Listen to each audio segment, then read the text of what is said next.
Davant la font dels Tres Canons, construïda al 1889. La seva aigua prové del Pou de la Reixa, que al seu torn es nodreix de la xarxa hidràulica que connecta fins al Pou dels Gauxies.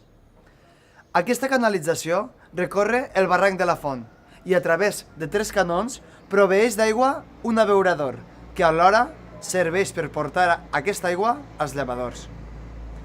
Just darrere de la font, la casa que queda per arreglar va ser en el seu moment l'hospital del poble i el tanatori per als veïns dels masos, com el Quartico, que era el que albergava més població. El pont es va construir després d'una gran gelada que hi hagué al poble i que va requerir tirar mà de les obres públiques per tal d'assegurar els salaris als veïns.